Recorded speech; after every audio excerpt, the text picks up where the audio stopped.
Meenakshi Shede. We're here at the Cannes Film Festival with the fantastic team of In Flames that plays here in the Director's Fortnight at Cannes.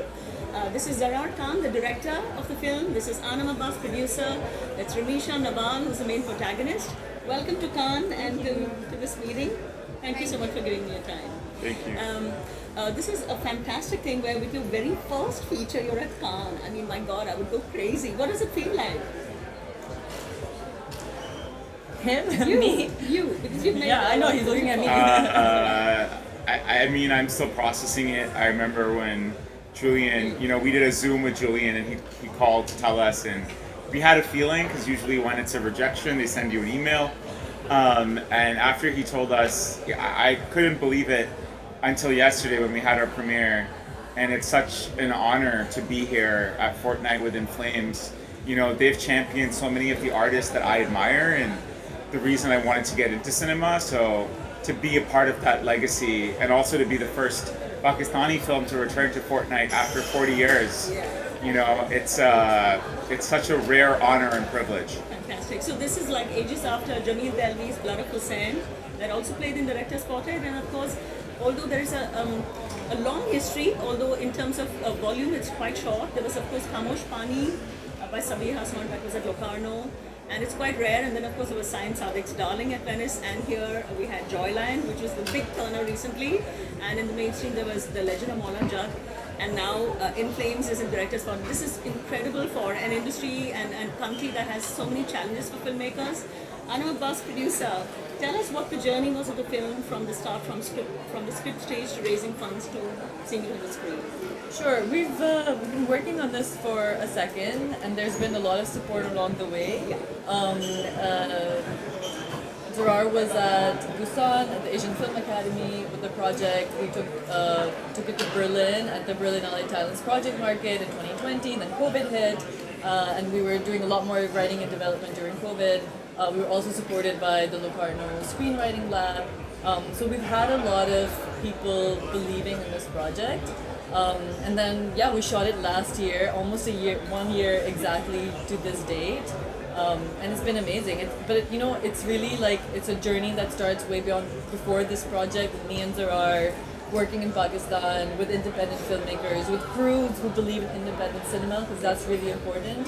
And it's the same people that we've been working with for a while who worked on this project, and now we're all here as a family, and we're really this is the moment for us to all be together.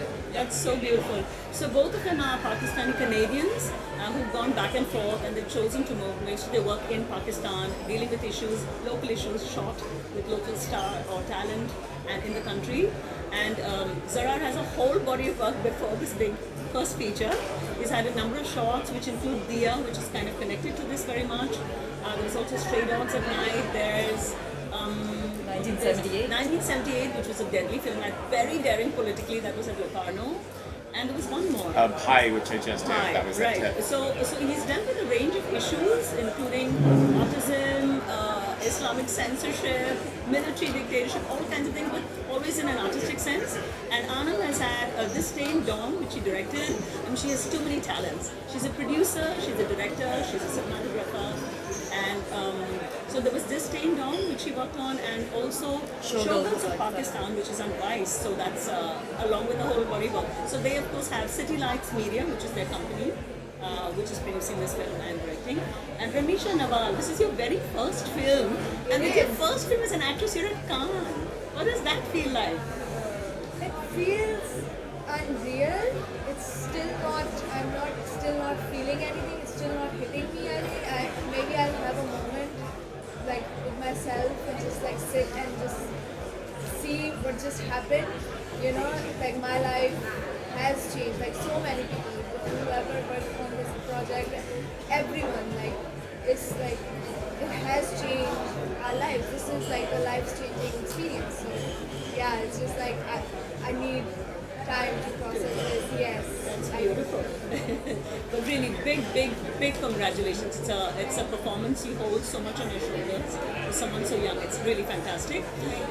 So I found with both of your work a tremendous empathy for women and the way women are treated, and very fine observations of many levels at which exploitation or suppression of women happens, and I find it very moving how you're able to actually. So essentially, this it's a mother-daughter story of a woman who's widowed and her relation with her daughter, and how because of patriarchy and many other related issues which suppress women. The protagonists respond in different ways, which allows them to weave in many different elements. Tell us what was the starting point of this film, and what were the things, because there are quite a lot of things you discuss in it. What was it that was important for you to bring into the film? I mean, it's really started with Dia in 2018, where, you know, after we were done that film, I realized it was speaking to a lot of personal issues that, you know, I experienced that were happening in the life of the women in my immediate circle. And I remember being on the other side of that film thinking that there are themes that I want to continue exploring. There's things that still need to be said with this film. And then, you know, I was working on other projects while still writing this film. And over the pandemic, there were so many conversations being had, and people were really starting to be very vulnerable and very open, very honest about their experiences. And, you know, the actress who plays Fariha Bakhtaur Mazhar now plays Fariha in Flames in the feature. You know, she told me some about the stuff that had happened to her, and when I'm hearing it as someone who's not living that, it sounded like a horror movie. You know, so a lot of the horror from this film comes out of the reality, and I feel like I'm just pushing it further a little bit. But much of it comes from listening to the incredible women around me. That's fantastic.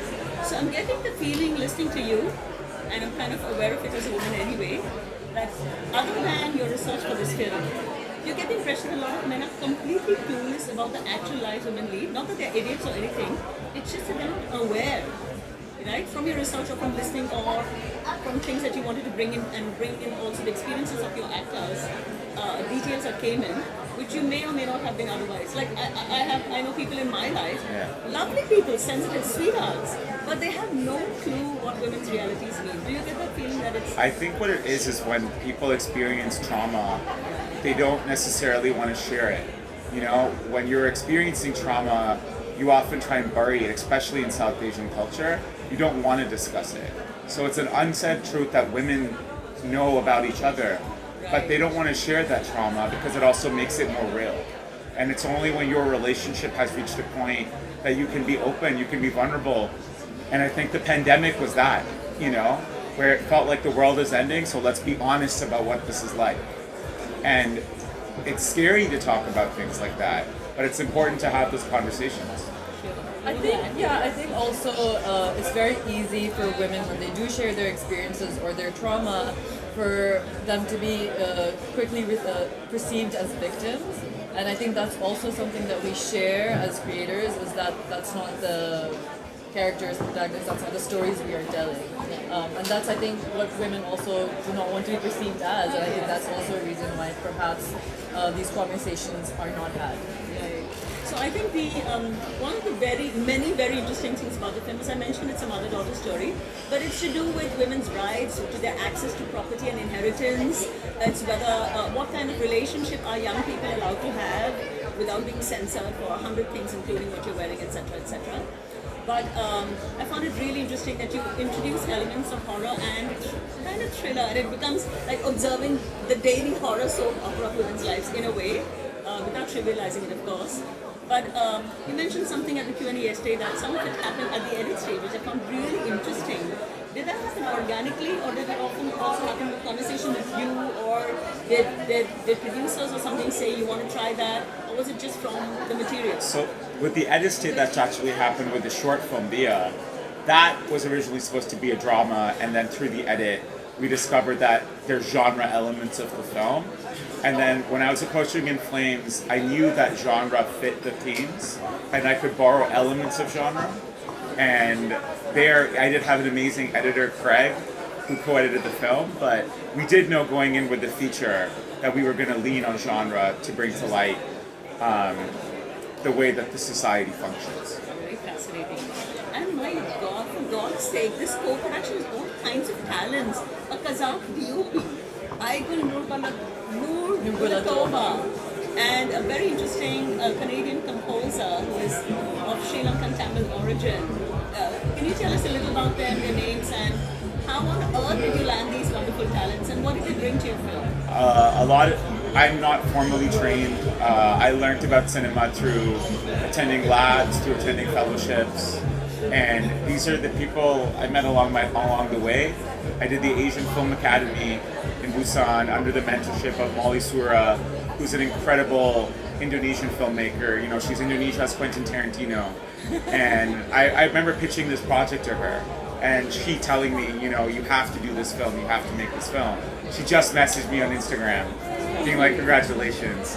And I met a filmmaker from Kazakhstan there who I really bonded with, and then she needed finishing funds for her movie. So I found them in Pakistan with a producer called Abid Aziz Merchant, who He's producing her film. he then produced her film, and then when I needed a DP, I was like, I love your DP, do you think she would come to Pakistan? And she said she would. She's game. Which is Fantastic, rare, is that? you know. So Brilliant. it's that kind of collaboration that happens through these international platforms. And Khalees and I met at the Canadian Film Centre, which is another incubator in Canada where they bring talents from all across the country. And you know, he also is a dancer. He has a dance background. He's trained in Indian classical. And when we were talking, Khalees and Clayton, yeah, and his understanding of sound and what it can do, it's so beautiful. And I remember having these conversations. I would be in Karachi sending him sounds of the city, and he would send me back sketches of what he could do with it. And before our rehearsal, we had him produce a little score that speaks about the script of the film, and it was used as a way to inspire their performances and be like, this is what your character is going through, because you know, art inspires art. Musical cue to her. So it was a score that kind of summed up the journey of the film, and it was, the first part was Mariam, the second part was Bakhtaur, and it was part of our rehearsal process. This is so exciting to have music as an element of that. So nice. Tell us what was the most difficult scene for you to do? I would say the beach scenes. The beach scenes? They were. Tell us a little about it for people who haven't seen the film. So we did all these. We have these beach scenes where I'm in the water and I'm drowning and I'm like swimming and I'm having fun, but it was freezing. I was shivering like this, just like this. I'm like, I was talking to Zarar about this, like it's the same weather. I think we are bringing the weather with us. Like, yeah, I think we are. So like, yeah. So it was physically, it was really hard. It was challenging to see, because the whole time I was in the water while they're just looking at the, and you're there deciding if they want to do the second take, or I'm like, guys, please Decide. And Ramisha, she also can't swim. I cannot Oh my swim. god, You I was know? wondering, there was something beneath. Oh We my were goodness, holding but it her. was very fabulous. Wow. And It she was looked so fabulous. relaxed, Yeah, you know? yeah. Because I was like, this Totally. has to be a moment of peace. And Like from inside, I'm like freaking out. Just get me out of the water. Get the shot. What a total pro you are. We wouldn't have been able to tell. How wonderful and is for that? this to be her first film, for this to Yeah. be the first time she's in front of a camera, It's amazing. you know, it's amazing. been fantastic. I was wondering if. Okay. So I also want, in a way, because I've seen the film before, somehow, you know, in repeated viewings, you discover more things about it. Somehow it's such a pleasure to see it on the big screen. But the thing that struck me forcefully this time is it's somehow really a big brother story for me. Along with everything else, from that first sound, you know, it's somehow a very South Asian sound, this danda going at night, right? The night watchman Kak with his lathi hitting the street, and it becomes like the soundtrack of paranoia and being surveillance, and the surveillance, the big brother being your family and your immediate, and how a single woman of any status is immediately preyed upon and becomes available, is seen as available for hitting on, and much worse, grabbing property, whatever else. And so that starting point already was a sound cue to, right? And the whistle. And the whistle, right? This was that. Am I reading things into it, or this big brother stuff That's was pretty yeah, that's the interpretation. For me, I love your interpretation, but and that does speak to what I wanted that sound to do. but it was also that that's the sound that, you know, when you live in Karachi, it tells you you're safe. You know, because you know they're patrolling the Yeah, street. okay. But this film is about when there is no safe place. Right, And exactly. and that sound becomes distorted through the film, and it becomes a sound that signals danger because there is no longer safe. Safe does not exist. So for me, because Big Brother's in your family, right? Yeah. So that it becomes an external Yeah. sound. With it's really the same thing, Yeah. right? From Yeah. the same core idea. Fantastic. Thank you very, very much. I wish you all the you. best. We're fiercely proud of your film. All the best. Thank you. Thank you.